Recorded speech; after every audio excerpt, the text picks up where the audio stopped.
People, welcome back to Global Happenings today. We're so excited to have you again. The Serikin Hausa in Anambra State have said that the northern elders and the people in the north shouldn't bother calling them to come back because they are not leaving Anambra State, that their parents have lived in Anambra State for over 100 years. And he took out time to explain what caused the problem as IPOB was dragged into it and other agitating group in the southeast. But he gave his position as it regards a lot of things that has been happening. We're going to give you full details of that interview in a jiffy. But before we continue, if you're not subscribed to our channel, please do well to click on the red subscribe button and also the bell icon so that you can get notification anytime we publish our video. Now, this particular interview was carried out in Anambra State, and the response were coming from Alhaji Gaba Haruna, who is the Serikin Hausa in Anambra State. He took out time to speak on recent killing, especially of a pregnant woman and her children in Anambra State, and also talked about the relationship that had subsisted between the northern and the indigenous. Now, first of all, let's look at some of the questions thrown at him. The first time he introduced himself, said, "My name is Alhaji Gaba Haruna. I am the Serikin Hausa in Anambra State. I am above 60 years old right now. I have lived in Anambra State for over 50 years now. My father was here before the Civil War, and during the Civil War, he took us back to the north, and we came back to Anambra after the war." And a question was thrown at him that between that time and now, what has really changed? In his response, he said, "In Anambra State, we don't have problem. We have been living very peacefully in Anambra State. Some of our parents lived here for over 100 years and they live peacefully too.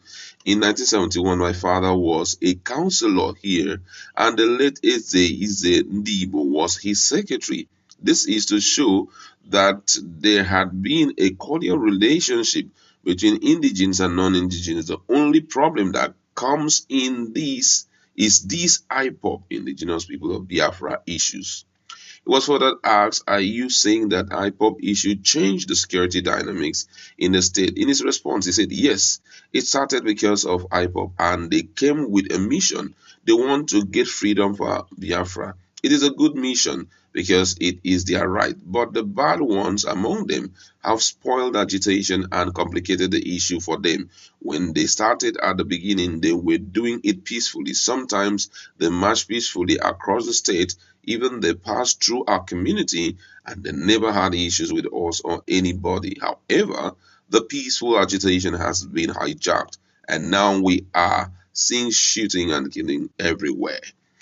And another question thrown at him was that the IPOP spokesperson several times has said members of the group carry out the agitation peacefully and that the attacks are being perpetrated by criminal elements that are not part of the struggle. How do you react to this? Alhaji Haruna said, "I cannot say anything about because I don't know. What I can say is that when MASOB, the movement for the actualization of sovereign state of Biafra, group was agitating, we knew their leadership structure and they always interact with us. They always visited us. Rav Wazurike, who was in charge then, visited our leader in the north. I believe during that time, agitation was not like this because Wazurike led MASOB believe in dialogue."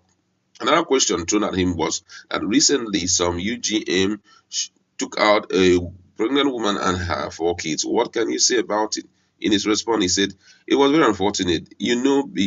Before then, between last year and this year, we have lost more than 30 people, especially in Anambra South, which comprises about 7 local government areas. And these incidents happened within 6 months. When the UGM took out that woman and 4 kids, if it shocked everybody because since the killing started, they had never been a day they took out any woman or the children. This particular killing provoked everybody, even the people in the north. We, however, have been telling our people that it was not a targeted attack because those bad boys just took out anyone that comes their way without caring. We prayed to the Almighty Allah to look into the issue and God answered our prayer. The problem did not escalate." Another question thrown at him was that there is a widespread belief that the attacks are targeted at some people. Is this the true position? He said, no, no, no. The attacks are not targeted at any particular direction. We can't say it is only non-indigenous that they are targeting. In short, anybody they meet along their way, they will finish the person. Before the woman was taken out, they had kidnapped and beheaded the legislature after killing him. Another question thrown at him was, talking about insecurity, people are saying that the headsmen who come with cows also cause insecurity because they carry arms. What do you say about it? In his response, he said those ones that come with cows, load them in trucks, come to a market, sell them, and go back. When they bring their cows, they go straight to Gagi cattle market. We are the authorities in that market. And since we are living fine here, we will never allow them to come here and drop arms. So it is not true that they carry arms down here, because we won't allow that. They come and drop their cows at the Amasia market. Then the butchers from Asaba, Oka Etiti, and other environment assemble here, and it is the Fulani headsmen that still butcher the cows for them.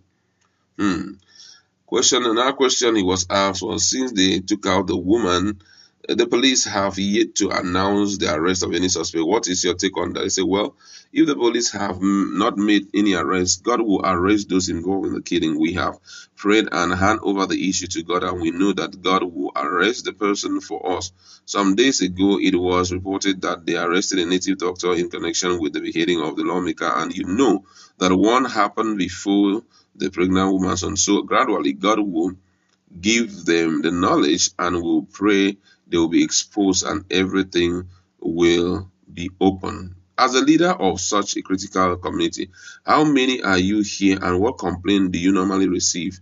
The man went further to react, talking about Alaji, that as I said before, some of our parents came here over 100 years ago, and I give birth to some of us. We are large in number. I won't give you any figure, but all I know is that we are well organized and we easily know ourselves. We have been living here peacefully, and there had never been any issue or complaints from our members as regards their host community until these killings started, which I am very sure that the perpetrators will be exposed one day. Another question thrown at him was, how did he handle the issue when Fulani headsmen enter people's farm? And he went further to reply, he said, what usually causes it is that when the Fulani man enters another man's farm, the farmer will be annoyed, the Fulani man will be annoyed, and it becomes an issue. And when they call us, we begin the settlement of the matter. We will ensure that the Fulani man pays for the damage he must have caused with the destruction of the farmland. But we want to thank the former administration of Willie Obianu, which made it very easy for us by creating a sub-ministry called the Cattle Minders Control Committee. This committee is composed of community leaders and leaders of the Fulani community. And furthermore, he was asked the last question, do you get any signal from your people in the north? He said, everybody and our religious clerics have been asking us to leave, and we are telling them it is not the right thing to do. I told them to continue praying so that God will bring peace to Nigeria. People always think we, the Arewa people, don't have tangible businesses here, but it is not true. We have houses of our own which indigenes are renting, even shops. But when people are talking, they will not say no Hausa man has any tangible property in the southeast. It is not true. We have mosques, we have Islamic school here. Please, I am begging them to stop asking our people to come back home. By the special grace of God, nothing will happen to us. Some of our parents lived here for over 100 years, and we continue from where they stopped. In my own house in Kano, I have Igbo tenants, and they are living fine without any disturbance. I spoke with Eze Ndibo, Sokoto State, 3 days ago, and he told me that there is a rumor that the Hausa leader in Oka is packing his family to go back to the north. I told him it is not true. I am here very peacefully. Nothing is happening, and if anything happens, it is from God. Even if I am in the north, it will still happen. Our brothers in the north shouldn't be afraid. This is quite interesting, giving us a history of how they had lived, and seeing that some of them have lived for more than 100 years is interesting. But however, Nigerians are seeking for peace. We are hopeful that peace will finally return to the south. That's where we're going to live in